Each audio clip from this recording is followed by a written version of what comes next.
भारत ने ईरान में रह रहे अपने नागरिकों को एक वार्निंग दी है, एक चेतावनी दी है, एडवाइजरी जारी करके कि भैया यूएसए कभी भी हमला कर सकता है, तो आप ईरान छोड़ के वापस अपने देश आ जाइए।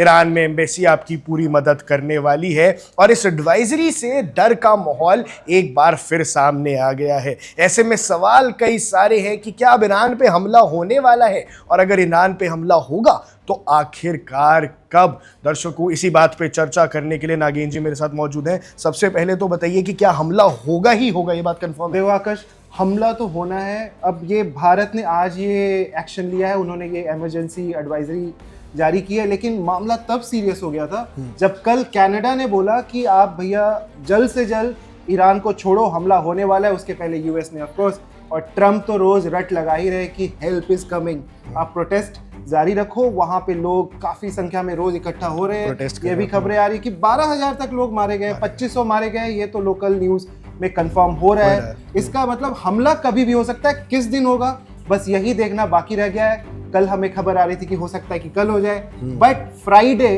Could be one of the days जो हमेशा माना जाता है। एक और बड़ी अपडेट है, चलिए, एक एडवाइजरी आ रही है लोगों के लिए, लेकिन जो इजराइल के नेतन्याहू है, बीबी, खबर आ रही है, रिपोर्ट आ रही है कि इजराइल को वो छोड़ चुके हैं, वहां से उनका जहाज निकल चुका है।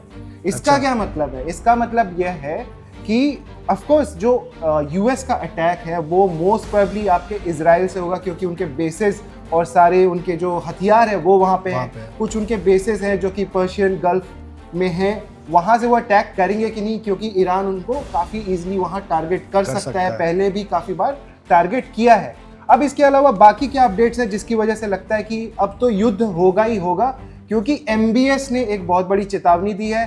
कतर से बहुत बड़ी चेतावनी आई है।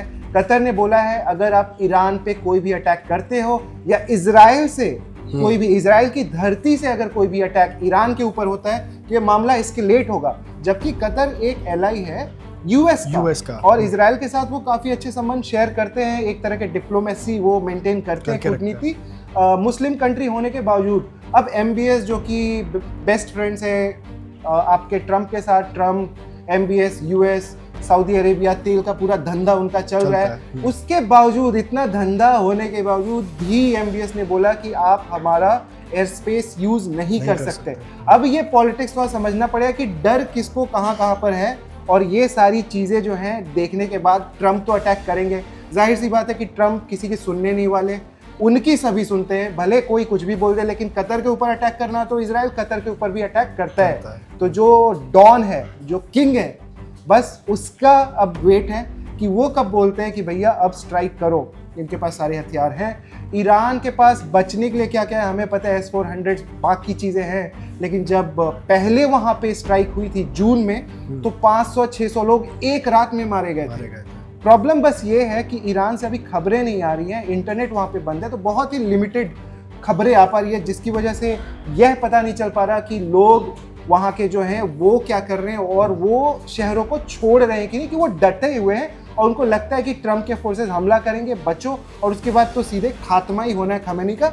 लेकिन इतना आसान कुछ होने वाला है नहीं। हाँ, अगर वेनेजुएला की तरह इन्होंने कुछ इतना बड़ा प्लान कर लिया, अपने नए एडवांस्ड हथियार यूज किए, उसके बाद सीधे खमेनी को निशाना बना दिया, तो बात बनती है कि आपने किसी को मारा नहीं, खून नहीं बहा, लेकिन आपने तख्ता पलट कर दिया।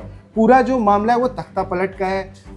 अगल बगल के देश, मुस्लिम देश, शिया और सुन्नी का जो रिलेशन है उसके बावजूद साथ आते हैं कि नहीं ईरान के, वो भी देखना काफ़ी इंटरेस्टिंग होगा। वर्ल्ड जो पॉलिटिक्स है उसमें चीज़ें बदलती रहती है, लेकिन जितने भी अभी तक अपडेट्स हैं और बड़े कंट्रीज जितने भी, उन्होंने बोल दिया ईरान छोड़ दो। इसका साफ साफ मतलब है स्ट्राइक होगी। कितने दिनों में होगी, कितने देर में होगी, इसी हफ्ते में हो जाएगी, ये तो कंफर्म लग रहा है, जिस प्रकार की तैयारियां हैं और जिस तरीके से सारा माहौल बदला है, और जिस तरीके से ट्रम्प दिन प्रतिदिन हर घंटे अपडेट दे रहे हैं कि भाई अटैक इज कमिंग। कुछ ना, तो ऐसा नहीं है कि नहीं करेंगे, पिछली बार भी उन्होंने किया ही था। उस पिछली बार भी उन्होंने किया ही था। और अगर एक बार आप इंडियन एंगल से इस बात को समझें तो लगभग 10,000 से ज़्यादा भारतीय ईरान में रहते हैं। भारत ओरिजिन के लोग, इंडियन ओरिजिन के लोग 10,000 से ज़्यादा, लगभग 11,000 की वो संख्या है जो वहाँ रहते हैं। लेकिन इसमें अच्छी बात यह है कि इंडियन ओरिजिन होने के बाद जो सिटीजन्स भी इंडिया के हैं वो सिर्फ 445-450 ही हैं। बाकी जो 10,300 से ज़्यादा लोग हैं वो NRIs हैं। तो उनको मोदी भी जी कोई मिशन शुरू कर रहे हैं उनको वापस लाने बिल्कुल के लिए? बिल्कुल, मोदी जी की ये एडवाइजरी का जो मतलब है, ये मतलब ही यही है कि सारे लोगों को पहले ही एक्सट्रैक्ट कर लिया जाए। और यहाँ पे जो एम्बेसी है वो पूरी तरह से मदद करने वाली है हर फॉर्म ऑफ ट्रैवल पे। वो आपकी फ्लाइट्स भी अरेंज कराएंगे, अगर आप अलग शहरों में फंसे हैं तो वहाँ से आपका ट्रैवल भी अरेंज कराएंगे। तो इस एडवाइजरी से ये बात साफ हो गई है कि अब जो भारत की सरकार है वो ईरान में फंसे अपने लोगों को तेजी से निकालने का काम करने वाली है। हाँ, क्योंकि अब सबको पता है कि युद्ध किसी भी वक्त शुरू हो सकता है, बहुत बड़ा रूप ले सकता है, बहुत सारी जानें जा सकती हैं। तो अब भारत का ये होना चाहिए एम कि आप अपने सारे नागरिकों को बोलिए कि भैया जगह को छोड़ो और सुरक्षित जगह पे जाओ, भारत आ जाओ।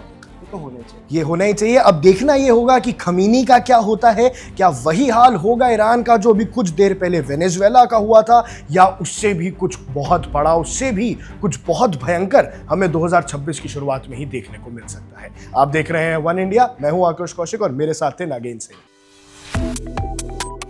Subscribe to One India and never miss an update. Download the One India app now.